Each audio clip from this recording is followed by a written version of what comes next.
তাদেরকে বুঝিয়ে শুনিয়ে গরু পূজার মধ্যে লিপ্ত করেছিল। হারুন আলাইহিস সালাম বাধা দেওয়ার পরও সেটা তারা মানে নাই, শুনে নাই, তারা তাতে গোমরা হয়ে গিয়েছিল। তাদেরকে গোমরা করেছে কে? কোরআনের ভাষায় ফাআদাল্লাহুমুস সামিরিয়্যু, বনি ইসরাইলকে নবীজি মূসা আলাইহিস সালাম আল্লাহর সান্নিধ্যে যাওয়ার পর গোমরা করেছে। কোরআনের ভাষায় কে গোমরা করেছে? সামিরি।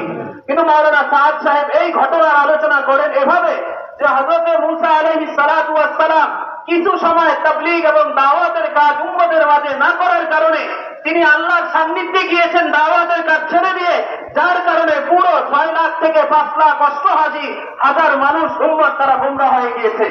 এবং তিনি এর দোষটা দিয়েছেন হযরত মূসা আলাইহিস সালামের উপর। মূসা আলাইহিস সালাম দাওয়াতের কাজ আঞ্জাম দিতে পারেন নাই, আপনি মাওলানা সাদ সাহেব আর আপনার অনুসারীরা দাওয়াতের কাজ আঞ্জাম দিচ্ছেন। কথা কি বুঝে আসছে? হযরত মূসা আলাইহিস সালাতু ওয়াস সালাম, এখন আপনাদের কাছে একটা বিষয় জিজ্ঞেস করি, এখন আপনার জন্য ধরেন যোহরের নামাজ ফরজ 4 রাকাত, এখন ফরজ নামাজ যেটা এই মুহূর্তে কি আপনি তাবলীগের কাজ করতে হবে না ফরজ নামাজ পড়তে হবে?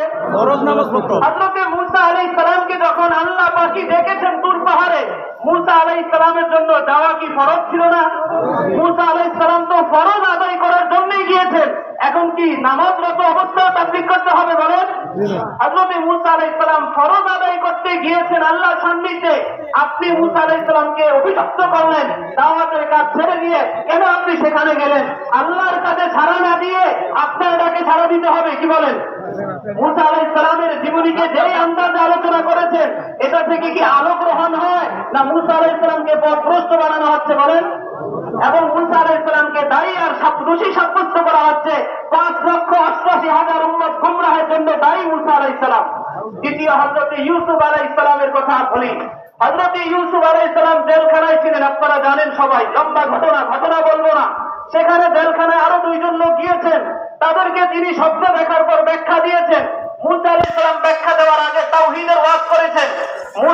হযরত ইউসুফ আলাইহিস সালাম তাওহীদের ওয়াজ করেছেন। ইউসুফ আলাইহিস সালাম তাদেরকে ওয়াজ করার পর ইউসুফ আলাইহিস সালাম যেহেতু নির্দোষভাবে জেলে ছিলেন, ইউসুফ আলাইহিস সালাম একজনের কাছে আশাবাদী ছিলেন তিনি মুক্ত হবেন।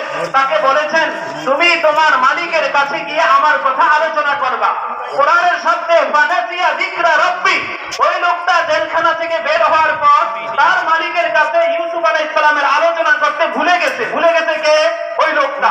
কিন্তু মাওলানা সাদ সাহেব না জানে কোরআনের ব্যাখ্যা, না জানে কোরআনের তাফসীর, না জানে সঠিক অনুবাদ, তিনি এখানে বলতেছেন হযরত ইউসুফ আলাইহিস সালাম ওই লোকটাকে যখন বলেছেন আপনি গিয়ে বাহিরে আমার কথা বাদশার কাছে আলোচনা করবেন, তিনি আল্লাহর শরণ ভুলে গিয়ে মাখলুকের কাছে সাহায্য চেয়েছেন।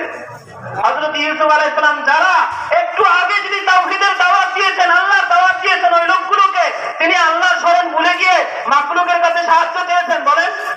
হযরত ইউসুফ আলাইহিস সালামকে তিনি বললেন যে আল্লাহর কাছে সাহায্য না চেয়ে মাখলুকের কাছে সাহায্য চাওয়ার কারণে জেলখানায় আরো 7 বছর অতিরিক্ত থাকতে হয়েছে। নাউযুবিল্লাহি মিন যালিক। একজন নবীকে যদি দোষারোপ করা হয়, তিনি আল্লাহর